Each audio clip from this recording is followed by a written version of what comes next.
নেত্রকোনার গাঢ় পাহাড়ি অঞ্চলে এক ব্যক্তির পোষ মানানো শেয়াল এখন বনের অন্যান্য শেয়ালদের আক্রমণ থেকে রক্ষা করছে বাড়ির হাঁস মুরগি ও ছাগলকে।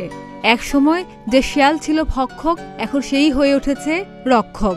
ব্যতিক্রমী এমন ঘটনায় এলাকায় চাঞ্চল্য সৃষ্টি হয়েছে। শেয়ালটিকে এক নজর দেখতে প্রতিদিনই ভিড় জমাচ্ছে নানা বয়সী মানুষ। নেত্রকোনার কলমাকান্দা উপজেলার ভারত সীমান্ত ঘেঁষা গাঢ় পাহাড়ি অঞ্চল পশ্চিম লেংরুরার নয়নকান্দি গ্রামের টিলার পাদদেশে বসবাস করেন আজিজুর রহমান। তিনি একটি শিয়াল ছানাকে বাড়িতে এনে স্ত্রী সন্তানদের সঙ্গে মিলে লালন পালন করতে থাকেন। আদর করে নাম রাখা হয় লালু। এখন লালু টিলার জঙ্গলে ঘুরে বেড়ালেও ডাক দিলেই দৌড়ে ফিরে আসে। আশেপাশের বনের বুনো শিয়ালদের থেকে পাহারা দিয়ে রক্ষা করে বাড়ির হাঁস মুরগি ছাগল সহ অন্যান্য প্রাণীদের। আমার ভাই যে শিয়াল পালে, এই শিয়ালটা মনে করেন যে সন্তানদের মতো, আমাদের ফ্যামিলির একটা সন্তানের মতো। আমার ভাই যদি রাত 12টা-1টা বাজে আসে মোটরসাইকেল নিয়ে, ওরে আগে নিয়ে আসতে যায়। আমরা অনেক সময় চেষ্টা করছি ওদের দাওয়াই দিতে, কিন্তু উপজাতির কাছে দিয়ে দিছি, কিন্তু যায় না, উনি যায় না। ও আইসে পড়ে ঘুরে গেরা আইসে পড়ে, আর এই বাড়ির মায়া ছাড়ে না।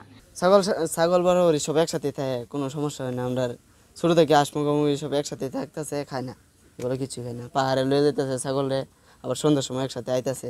শিয়ালটি এখন পরিবারই একজন সদস্য। সে শুধু পোষ মেনেছে তা নয়, পরিবারের অন্যান্য পশু পাখিদের রীতিমতো পাহারা দিচ্ছে। 1.5 বছর ধরে শিয়ালটা এনে লালন পালন করতেছে, আমরাও দেখতেছি। কিন্তু এমনি আদর ভালোবাসা দিলে শিয়াল আরো অনেক কিছু যে পোষ মানে, এটা আমরাও মানে যেগুলা ছোট ছিল তখন থেকে আর কি দেখতেছি। যে কোনো জিনিস আদর ভালোবাসা দিলে পোষ মানে। এক বাড়িতে এক জায়গায় থাকে, সারা থাকে ব্যক্তি, শিয়ালও সারা থাকে, হাঁস মুরগিও সারা থাকে, ছাগলও সারা থাকে, একসাথে খাওয়া দাওয়া করে, একসাথে ঘুরে, এক বাড়িতেই থাকে। আমরা কোনো সমস্যা সেলে করছি আমরা দেখি নেই। প্রতি বছর পাহাড়ি শিয়ালদের আক্রমণে গৃহপালিত পশু পাখির অনেক ক্ষতি হতো, কিন্তু লালু আসার পর থেকে সেই সমস্যার সমাধান হয়েছে। শিয়াল পালার পর বাড়ির আশেপাশে থাকা সব পশুই নিরাপদ। এই শিয়াল পালার বিষয়টা হলো, আমি নাজিরপুর বাজারে গেছিলাম, পরে আদিবাসী আমাদের এলাকার লোকজন যায় 3টা বাচ্চা নিয়ে যাচ্ছে। পরে আমি একটা তাদের কাছ থেকে একটা চায়া রাখছি। 2.5 মাস 3 মাসের বাচ্চারা ওরা নিয়ে যাচ্ছিল 3টা বাচ্চা, তার মধ্যে ওরা 2টা নিয়ে গেছে, আমি একটা চায়া রাখছি।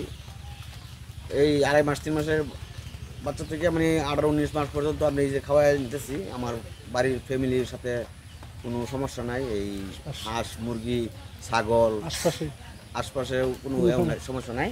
বাড়িতেই থাকতেছে, খাইতেছে, ভাত দিলে টাইম মতো ভাত খাইতেছে। এই মানুষের সামনে আয়া ডাক আনলেও আয়ে, লালু নাম রাখছি, লালু করে ডাক দিলে আই, পাহাড়ে থাকলেও আই। এই গর্ত বানাই দিছি, উনি থাকে। আমার প্রত্যেক বছর 15-20টা ছাগল থাকতো, পাহাড়ে যেতে পারি। গরিব মানুষ এই হিসেবে আমরা ছাগলটা পালন করতাম।